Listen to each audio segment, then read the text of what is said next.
नमस्कार मित्रमैत्रिणींनो, स्वागत आहे तुमचं अश्विनीज मधुरवाणी या चॅनेलवरती। आपल्या चॅनेलवर नवीन असाल तर चॅनेलला नक्की सबस्क्राईब करा, कारण आपण लग्नानंतर होईलच प्रेम या मालिकेतील धमाकेदार ट्विस्ट जे आहेत ते आपण आपल्या चॅनेलवर डेली अपलोड करत असतो। तर आपण आजच्या व्हिडिओमध्ये पाहणार आहोत की लग्नानंतर होईलच प्रेम या मालिकेतील अतिशय युनिक गोष्ट ती म्हणजे की आता इकडे जीवा, पार्थ, काव्या, नंदिनी हे जे चौघजण आहेत ते बोलत असतात आणि यावर नंदिनी आणि काव्या यांचं काहीतरी प्लॅन झालेला असतो की त्या दोघी म्हणतात की आम्हा दोघींना एकत्र झोपायचं। यावर नंदिनी म्हणते की आपण खूप दिवस झाले एकत्र झोपलेलो नाहीत, आपण दोघी एकत्रच झोपूयात। असं म्हटल्यावर जीवा म्हणतो एक काय ग, असं म्हटल्यावर लगेच काव्यामध्ये काय बोल बोल तुझं काय। त्यावर जीवा म्हणतो की तू तू गप्प बस ग, मी तुझ्याशी नाही आहे बोलत, मी चकाचक बाईशी बोलतोय।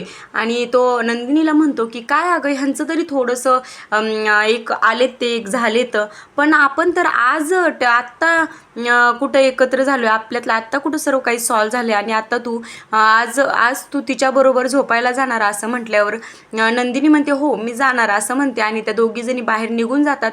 यावर हे दोघंही त्यांच्या मागे लागतात, परंतु या दोघीजणी जो जीवाच्या बेडरूमचा तो दरवाजा आहे तो बाहेरून लॉक करतात आणि या दोघी खाली निघून जातात।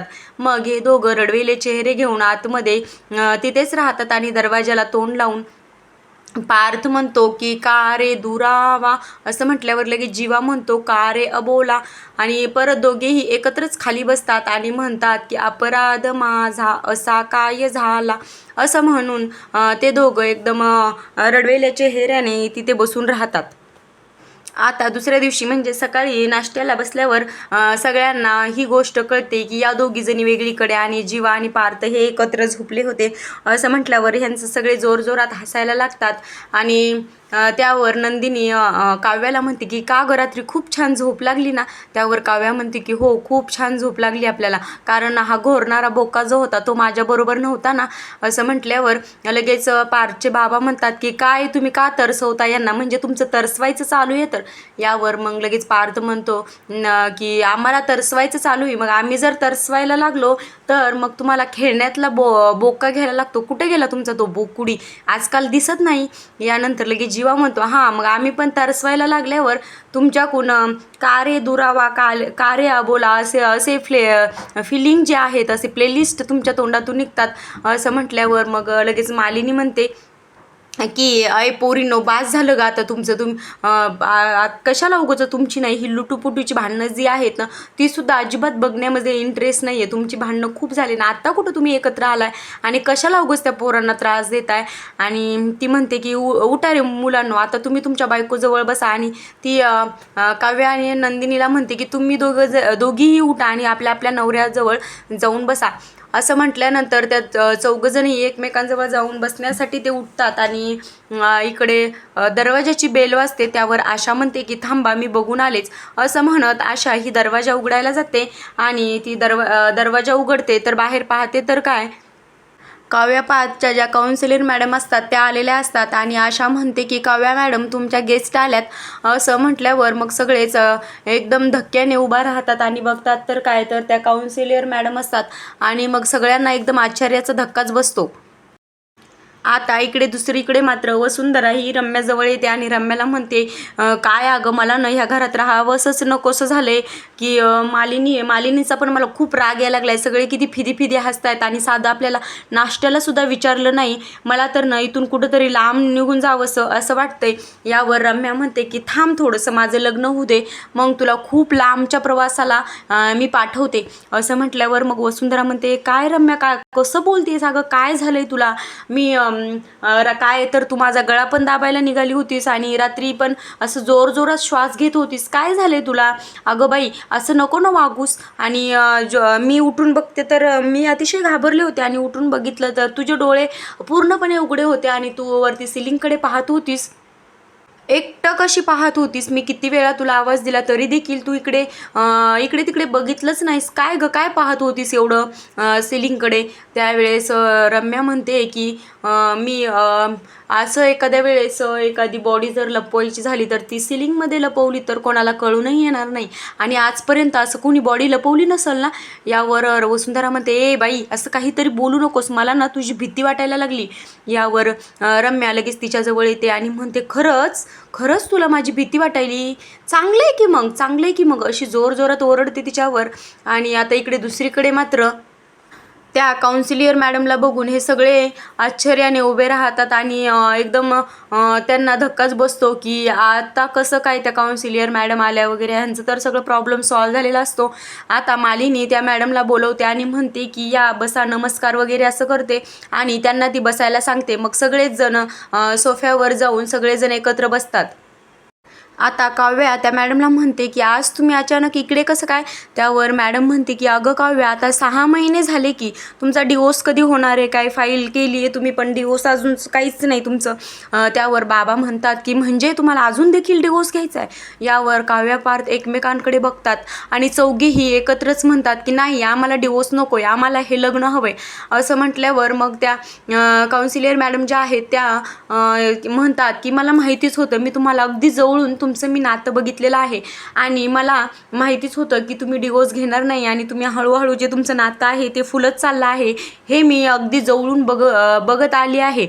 असं म्हटल्यावर त्या मॅडम म्हणतात की जेव्हा डॉक्टर आपल्या पेशंटला व्यवस्थित करण्यासाठी किंवा सुखरूप राहण्यासाठी देवाकडे प्रार्थना करतात, त्यांना वाटतं की आपल्या पेशंटला काहीही होऊ नये. अगदी तसंच माझंही आहे. आम्हा लोकांनाही, काउन्सिलियर लोकांनाही असंच वाटतं की आपल्याकडं जी कपल येतात त्यांचा डिवोर्स होऊ नये, यासाठी आम्ही देखील प्रयत्न करतो. आणि आता इथून पुढे मी तुमच्या दोघांची जी फाईल आहे ती मी माझ्याकडे येणाऱ्या लोकांना, माझ्याकडे जी डिवोर्स घेण्यासाठी इच्छुक असणारे लोक आहेत त्यांना मी स्टडी करण्यासाठी तुमची फाईल देईल. यावर मालिनी मात्र म्हणते की नाही, डिवोर्स तर व्हायलाच पाहिजे आणि डिवोर्स होणार.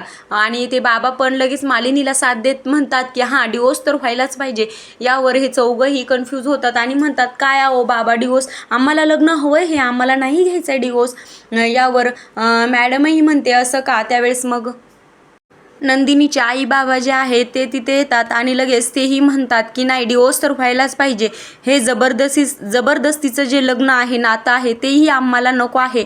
असं म्हटल्यावर मग हे चौघंही अतिशय भीतीने त्यांच्याकडे बघतात आणि ह्यांना असं वाटतं की नेमकं काय झालं आहे, ह्यांनी आम्हाला लग्नासाठी का बरं नकार देत आहेत किंवा आमचा डिवोर्स होण्यासाठी का जबरदस्ती करतायत, असा विचार जो आहे तो त्यांच्या मनात येतो. आणि त्यावर मालिनी आणि हे सगळे हसायला लागतात आणि म्हणतात की डिवोर्स झाला तरच पुनर्मिलन करता येईल.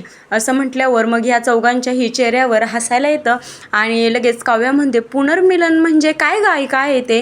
त्यावर ते म्हणतात की तुमचं तेव्हा जबरदस्तीनं लग्न झालं होतं ना, ते आता तुमचं हसत खेळत लग्न जे आहे ते व्हायला पाहिजे.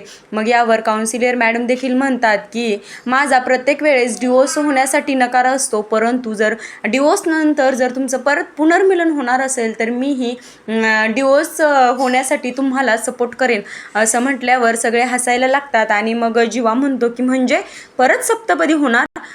लगेच नंदिनी म्हणते की परत मेहंदी होणार, अक्षता पडणार. असं म्हटल्यावर सगळेच हो म्हणतात आणि हसायला लागतात. मग यावर काव्या म्हणते की पार्थ, मला तुमच्याशी काहीतरी बोलायचंय, चला. असं म्हटल्यावर ते म्हणतात हां हां जा. असं म्हणून लगेच काव्या जी आहे ती पार्थचा हात पकडून त्यांना रूममध्ये घेऊन जाते आणि लगेच जीवा देखील तसंच म्हणतो की मला ही नंदिनीशी थोडंसं बोलायचं आहे. असं म्हणून नंदिनीलाही तोही घेऊन जातो. मग इकडे काउन्सिलियर मॅडम देखील जातात.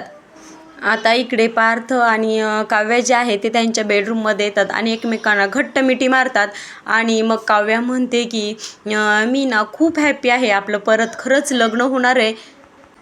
काव्या म्हणते की पार्थ, यावेळेस माझ्या डोळ्यात अश्रू असतील, मी सप्तपदी घालताना रडेल, परंतु हे आनंदाने रडणार आहे, दुःखाने मी रडणार नाही आहे. यावेळेस पार्थही म्हणतो आणि मी देखील तुला घोड्यावर घेऊन जायला वरात घेऊन तुझ्या दारात येईल.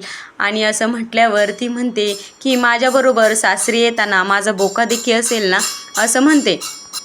आता इकडे दुसरीकडे मात्र जीवा नंदिनीही एकमेकांना घट्ट मिठी मारतात आणि जीवा म्हणतो की चकाचक बाई आपलं फायनली लग्न होणार आहे आणि तेही आनंदात. प्रत्येक विधी मी यावेळेस आनंदात करणार आहे, जबरदस्तीने नाही. आता जीवा म्हणतो की मी माझ्या आजोबांची विंडेज जी कार आहे ती घेऊन तुला सासरी न्यायला येईल. यावेळेस नंदिनी म्हणते की आपली रिक्षाही असेल ना. त्यावेळेस तो म्हणतो हां. आता नंदिनी म्हणते की आता सर्व काही सोपं वाटायला लागले. तेवढ्यातच इकडे काव्यापाच्या रूपमध्ये मालिनी येते आणि ती म्हणते की सोपं असं काहीच नाही. त्यावेळेस हे काव्यापाच जे आहे ते म्हणतात म्हणजे असं म्हटल्यानंतर आता दुसरीकडे मात्र असं म्हटल्यानंतर सगळेजण हॉलमध्ये बसलेले असतात आणि त्यावर पार्थचे बाबा म्हणतात की म्हणजे की आता मुलीला बघण्याचा कार्यक्रम होईल, मुलं मुलीला बघायला जातील, पोह्यांचा कार्यक्रम होईल. त्यावर मालिनी म्हणते की मी काय म्हणते, प्रत्येक वेळेस तेच मुलांनी मुलींना बघायचं, ह्या वेळेस आपण काहीतरी वेगळं करूयात, मुलांना बघायला पाठवूयात. असं म्हटल्यावर मग नंदिनीची आई म्हणते की हो, कधीतरी आम्हाला देखील आयते कांदे पोहे खाऊ द्यात. असं म्हटल्यावर सगळेजण जोरजोरात हसायला लागतात. आता पार्थ म्हणतो की म्हणजे बघण्यापासून सुरुवात करायची. यावर जीवा म्हणतो की त्यांच्या आईला आणि बाबांना म्हणतो की तुम्हा दोघांना वेड लागले.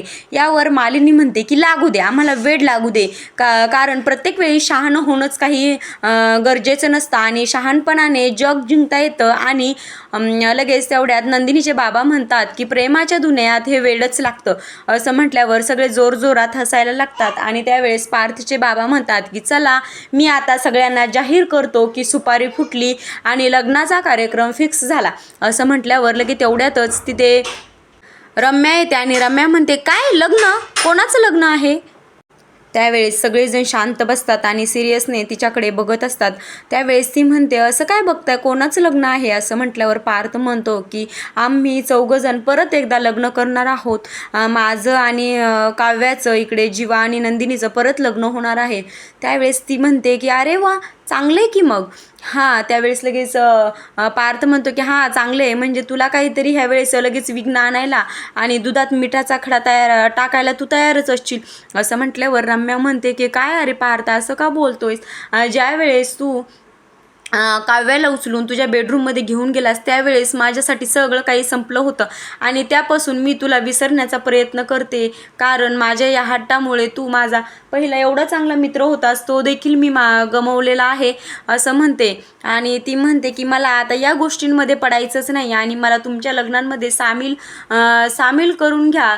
तर तुम्ही मला सामील करून घेतलं तर मी तुमच्या लग्नामध्ये की मी राहू शकते. असं रम्या ही पार्थला सांगते. ती म्हणते की तुम्हा सगळ्यांना माझ्यावर संशय येत असेल ना, त्यामुळेच तुम्ही सगळे असं माझ्याकडे बघताय ना, पण खरंच मी आता खूप बदलली आहे आणि मला तुमच्या लग्नाचा भाग व्हायचा आहे. पण जर तुम्ही मला तुमच्यात सामील करून घेतलं तर मी तुमच्या लग्नाचा भाग होऊ शकते आणि आनंद घेऊ शकते. असं रम्या म्हणते. ती म्हणते की तुम्हा सगळ्यांना वाटत असेल ना की ही अशी का बोलतीये आणि माझ्याकडून आणि माझ्या आईकडून असं बोलण्याची अपेक्षा तुम्ही कधी केलीच नसेल, पण खरंच मी बदलली आहे आणि आईला देखील मी समजावून सांगेन. असं म्हटल्यावर सगळेजण तिच्याकडे बघतात. असं म्हणून ती चौघांनाही कॉंग्रॅच्युलेट करते आणि ती तिचं निघून जाते. आता इकडे दुसरीकडे मात्र पार्थ आणि काव्य हे बॅग पॅक करत असतात आणि त्यावर पार्थ म्हणतो की रम्याचं बोलणं काही मला समजतच नाही, ती अशी का वागती हे काही मला कळतच नाही.